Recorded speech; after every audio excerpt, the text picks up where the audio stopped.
Welcome to Talk and Mock YouTube channel. This is Rudrapriya and the session is Know What Banking Awareness Behind the Current Affairs. Know what BA behind a CA. So India's top educators, top batches are available in Unacademy. In 21st April and the new batches are available. If you are interested, get enrolled. And India's biggest free scholarship test, which is on every Sunday 10 a.m. If you are interested, get enrolled. And same code for subscription. Nalesh Jain அப்படின்ற code. So practice course on logical reasoning for IBBS PO அப்படின்ற கோர்ஸும் trial mark for SBI clerk அப்படின்ற கோர்ஸும் வந்து sir Naresh Kumar sir வந்து அன்அகாடமியில் எடுக்க start பண்ண போகிறாங்க from 28th April to 11th May. Talk and mark அப்படின்னு கோட் யூஸ் பண்ணிங்க அப்படின்னா 10% ஆஃபர் கிடைக்கும். ஃபார் ஃபர்தர் டிஸ்கவுண்ட் நிறைய டிஸ்கவுண்ட்ஸ் வேணும் அப்படின்னு நினச்சிங்கன்னா டெலகிராமில் நரேஷ்குமார் சாரை நீங்கள் காண்டாக்ட் பண்ணலாம். Mega subscription offer is back. If you are interested get enrolled. So news இது வந்து எபிசோட் 5. ஸோ இதில் என்ன பார்க்க போகிறோம், ஃபர்ஸ்ட் நியூஸ் என்ன அப்படின்னு பார்த்துடலாம். On March 31st, 2021, the Government of India has infused 14,500 crore in 4-week public sector banks. அந்த 4 பப்ளிக் செக்டர் பேங்க்ஸ்க்கு மேலே வந்து 14,500 crores வந்து கவர்மெண்ட் ஆஃப் இந்தியா இன்ஃப்யூஸ் பண்ணியிருக்காங்க. டைரெக்டாக அமௌண்ட்டு அவங்க கொடுக்கல, பட் வேறு ஃபார்மேட்டில் கொடுத்துருக்காங்க. அது என்ன ஃபார்மேட் அப்படின்னு பார்த்தோன்னா நான் இன்ட்ரெஸ்ட் பியரிங் 0 கூப்பன் ரீகேபிட்டலைசேஷன் பாண்ட்ஸ். அதோட மெச்சூரிட்டி டேட் எதுலேருந்து எது வரையும் அப்படின்னா March 31st, 2031 March 31, 2036 வரையும் அப்படின்னு சொல்லியிருக்காங்க.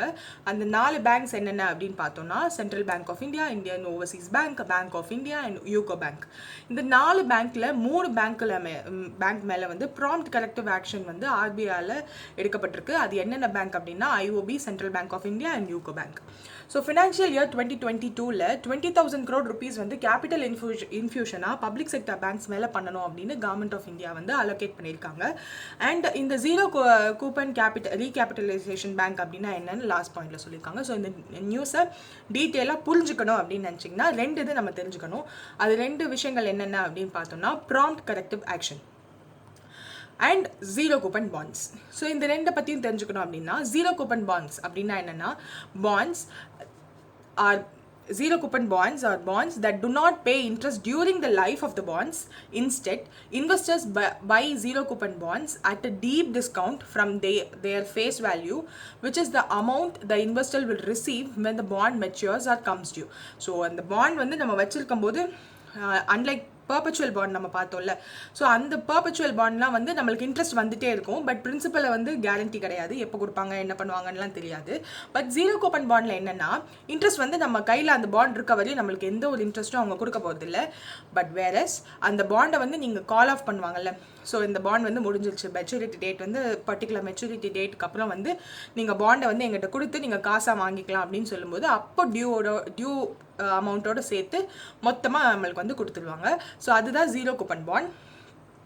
அப்போது ப்ராம்ப்ட் கரெக்டிவ் ஆக்ஷன்னா என்ன அப்படின்னு பார்த்தோன்னா is a framework under which financially weak and mismanaged bank are put under watch by RBI. So ஒரு பேங்க் வந்து ஃபினான்ஷியலாக வீக்காக இருக்குது, சரியாக அந்த பேங்க்கை வந்து மேனேஜ் பண்ணலை அப்படின்ற போது வந்து அந்த பேங்க்கை வந்து வாட்ச் லிஸ்ட்டில் RBI வந்து வைப்பாங்க.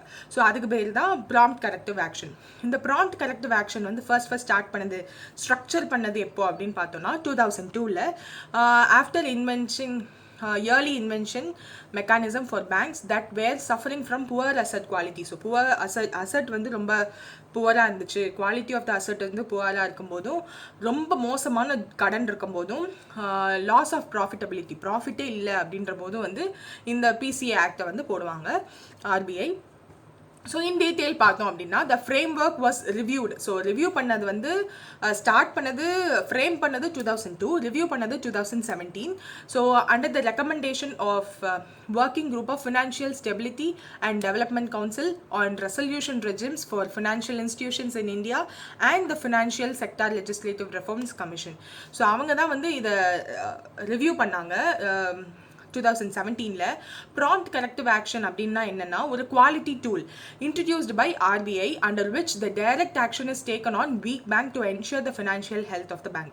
ஒரு பேங்க் வந்து திடீர்னு திவால் ஆகிறதுக்கும் திவால் ஆகிற மாதிரி ஒரு சிச்சுவேஷனில் இருக்கிறத கண்டுபிடிச்சி அப்போவே கொஞ்சம் கொஞ்சமாக சில ஸ்டெப்ஸ் எல்லாம் எடுத்து அதை திவால் ஆகாமல் காப்பாற்றி கொண்டு வர்றது தான் RBIயோட வேலை. ஸோ அந்த வேலைக்கு அவங்க யூஸ் பண்ணுற ஆக்ஷன் தான் prompt corrective action PCA. So prompt corrective action RBI சும்மா ஒரு பேங்க் மேலே எடுத்துட முடியாதுல்ல. ஸோ எப்போ அந்த ப்ராம்ப்ட் கரெக்டிவ் ஆக்ஷன் பிசிஐ வந்து எப்போ ஒரு பேங்க் மேலே எடுப்பாங்க அப்படின்னா அதுக்கு வந்து ஆர்பிஐ வந்து 4 பேராமீட்டர்ஸ் வச்சுருக்காங்க. அந்த 4 பேராமீட்டர்ஸில் ஏதாவது ஒன்றோ ரெண்டோ ஃபெயில் ஆகும்போது அந்த பிசிஐ ஆக்ஷன் வந்து ஆர்பிஐ எடுக்க வேண்டிய நிலைமையில வந்து நிற்கும். ஸோ அந்த 4 விஷயங்கள் என்னென்ன அப்படின்னு பார்த்தோம்னா capital to risk weighted asset ratio CRAR, net non-performing asset so NPA, return on assets ROA, leverage ratio. So இதெல்லாம் வந்து trigger points for PCI action. So ஒரு பேங்க்கில் வந்து இந்த 4 விஷயங்களும் எப்போ கரெக்டான லெவலில் இல்லையோ, ஏன்னா அசட் எல்லாம் வந்து ரிட்டர்ன் ஆகலை, இப்போ நான் பர்ஃபார்மிங் அசட்ஸ் வந்து அதிகமாகிட்டே இருக்குது. ஸோ அந்த மாதிரி விஷயங்கள்லாம் எப்போ அதிகமாகுதோ அதெல்லாம் வந்து trigger points for PCA. RBI வந்து அந்த பேங்க் மேலே பிசிஏ போட போகிறாங்க அப்படின்றதுக்கு இந்த 4 பாயிண்ட்ஸ் வந்து ட்ரிகர் பாயிண்ட்ஸ். ஸோ பிசிஏ வந்து applicable only to commercial banks. Commercial bank அதனால தான் கமர்ஷியல் பேங்க்ஸில் போடுற அமௌண்ட் வந்து கொஞ்சம் சேஃபர் சைடாக இருக்கும் அப்படின்ற மாதிரி சொல்லுவாங்க. கோஆப்ரேட்டிவ் பேங்க்ஸ் அண்ட் என்பிஎஃப்சிஸ்லாம் வந்து இந்த பிசிஏ ஆக்ட் ஆர்பிஐயால் போட முடியாது. ஸோ பிசிஏ ஃப்ரேம் ஒர்க் கீழே இது வந்து வராது. அண்ட் பிசிஏ வந்து intended to help the alert. எப்போ எதுக்காக பிசிஏ கொண்டு வராங்க அப்படின்னா இந்த பேங்க் ஆர்பிஐ வந்து ஒரு பேங்க் மேலே அந்த பிசிஏ ஃப்ரேம் ஒர்க் கொண்டு வந்துட்டாங்க அப்படின்னா அந்த பேங்க்கில் உள்ள இன்வெஸ்டர்ஸ் எல்லாருமே வந்து கொஞ்சம் கவனமாக இருக்கணும். ஏன்னா அந்த பேங்க்ல வந்து எதுவுமே சரியாக நடக்க மாட்டேங்குது, அவங்களோட கேபிட்டல்ஸ் எல்லாம் வந்து ஒழுங்காக அவங்க மெயின்டைன் பண்ண மாட்டாங்க அப்படின்றது வந்து இன்வெஸ்டர்ஸ்க்குலாம் தெரிஞ்சிருச்சுன்னா தட் வில் பி ஒரு alert point for certain people. Investors, depositors எல்லாருமே வந்து ஒரு அலர்ட் பாயிண்ட்டாக எடுத்துப்பாங்க. அண்ட் பிசிஏக்கு கீழே வந்து என்னென்ன மெஷர்ஸ்லாம் எடுப்பாங்க ஆர்பிஐ அப்படின்னா restrictions on dividend distribution, branch expansion and management compensation. So dividend distribution வந்து வராது, ரெஸ்ட்ரிக்ஷன் இருக்கும். பிரான்ச் வந்து புது பிரான்ச்சஸ் ஓப்பன் பண்ண மாட்டாங்க. அண்ட் மேனேஜ்மெண்ட் காம்பன்சேஷன்லாம் வந்து நடக்கும். நியூ ரெக்ரூட்மெண்ட்ஸ் கூட நடக்காது. புது எம்ப்ளாயீஸை வந்து ரெக்ரூட் பண்ண மாட்டாங்க. ஒன்லி இந்த எக்ஸ்ட்ரீம் சிச்சுவேஷன் போகும்போது தான் வந்து candidate amalgamation and amalgamation in the sense partner banks reconstruction or winding up இதெல்லாம் நடக்கும். அண்ட் ஆர்பிஐ வந்து restriction on credit by PCA banks to underrated borrowers or those with high risk. Underrated borrowers அவங்களையும் high risk வச்சிருக்க பர்சனையும் நிறைய amount கடனாக வாங்கியிருப்பாங்க, அது செலுத்தாமல் இருப்பாங்க, அதுக்குரிய இன்ட்ரெஸ்ட்டும் செலுத்தாமல் இருப்பாங்க. ஸோ அவங்களெல்லாம் நோட் பண்ணிப்பாங்க. And RBI may also impose restriction on the bank. புதுசாக ஒரு இன்டர் பேங்க் மார்க்கெட்டுக்குள்ளே பாரோவிங்கோ அந்த மாதிரி எதுவும் பண்ணக்கூடாது. அண்ட் கடைசி பாயிண்ட் வந்து புது பிஸ்னஸும் அவங்க பிஸ்னஸ் லைனுக்குள்ளேயும் அந்த பேங்க்கை என்டர் பண்ண விட மாட்டாங்க. தட் இஸ் இருக்கிற கடனோட மேலும் அவங்க அந்த பேங்க்கை வந்து கடனாகாமல் பார்த்துக்கிறதுக்கு என்னென்னலாம் வழியோ அதை தான் பிசிஐ கீழே வந்து ஆர்பிஐ ரெஸ்ட்ரிக்ட் பண்ணுவாங்க. So coming back to the news, அப்போ பார்த்தோன்னா zero coupon recapitalisation bond issue பண்ணுறது மூலியமாக அவங்க வந்து 14,500 crore rupees வந்து இன்ஃப்யூஸ் பண்ணுறாங்க. ஸோ அந்த ஒரு ஸ்டெபிளைஸ்டு ஸ்டேட்டை வந்ததுக்கப்புறம் இந்த கூப்பனை அந்த பாண்டை வந்து ரிசீவ் பண்ணிவிட்டு அவங்களுக்கு காசு கொடுத்துருவாங்க. அவங்க தான் இன்ட்ரெஸ்ட் கட்ட தேவையில்லை. ஸோ ஃபர்தர் மோர் கடனாக தேவையில்லை. அந்த 14,500 crore வந்து அவங்களுக்கு ஒரு கேபிட்டல் அசட் மாதிரி தான். இதை வச்சு பேங்க்கை வந்து எப்படி அப்லிஃப்ட் பண்ணலாம் அப்படின்ற மாதிரியான விஷயங்களை மட்டும் யோசிச்சா போதும். இன்ட்ரெஸ்ட்டை பற்றின கவலை கிடையாது.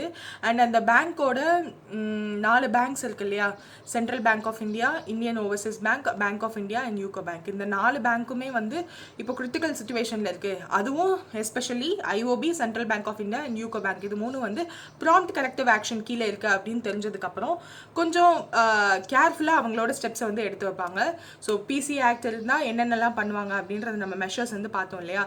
ஸோ அந்த மெஷர்ஸ் எல்லாம் எடுக்க கொஞ்சம் கொஞ்சமாக அண்ட் இந்த இன்ஃபியூஷன் அமௌண்ட்டும் வேறு இருக்குது. ஸோ அவங்களோட கேபிட்டல் எல்லாத்தையுமே வந்து சீக்கிரம் ஸ்டெபிளைஸ் பண்ணிடுவாங்க அப்படின்றதுக்காக தான் இதெல்லாம் எடுக்கிறாங்க. ஸோ இதெல்லாம் வந்து மேபி உங்களுக்கு இன்டர்வியூ மாதிரி ஹையர் லெவலுக்கு போகும்போது கேட்டால் யூஸ்ஃபுல்லாக இருக்கும். ஸோ இந்த மாதிரி வீடியோஸ் வந்து உங்களுக்கு யூஸ்ஃபுல்லாக இருக்கா இல்லையா அப்படின்றது வந்து தயவு செஞ்சு கீழே கமெண்ட் செக்ஷனில் கமெண்ட் பண்ணுங்கள். Thank you. Have a happy day.